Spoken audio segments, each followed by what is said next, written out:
Now, live in HD, covering Fort Worth, Dallas, and all of North Texas, this is CBS 11 News at 10.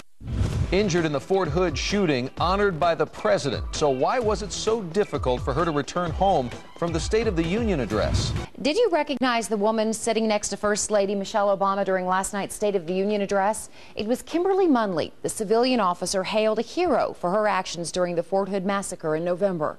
The government flew her to Washington, D.C. for last night's speech, but it was a physically painful journey. So a local company stepped in to bring her home. Joel Thomas tells us why in a story you'll see only on CBS 11.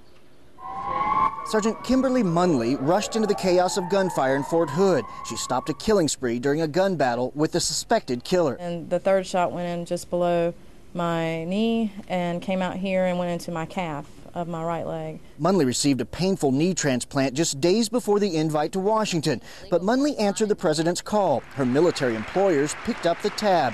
That meant Munley flew coach, because that's all government regulations allow. It's not really their fault. It's just their only way of booking the accommodations. Unable to stretch out her leg, Munley suffered the entire flight.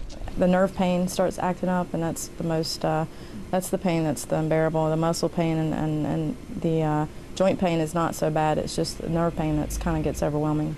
Munley may have rubbed elbows with the elite, but it took a call to a friend in Houston to get relief. That friend called this man, head of a North Texas nonprofit transportation group called GraceFlights.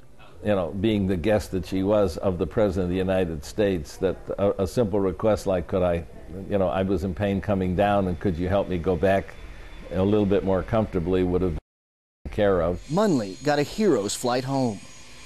Charity begins at home, and she was kind of our little Texas darling. We wanted to get her back and forth and make sure she had a very comfortable ride, and I know she's going to have one today in that airplane. Oh yeah. I slept like a baby, and it was the best flight I've ever had. It's amazing. Joel Thomas, CBS 11 News. Munley says she still doesn't feel like a hero. She says she believes a higher power put her in that situation so she could do the job she was trained to do.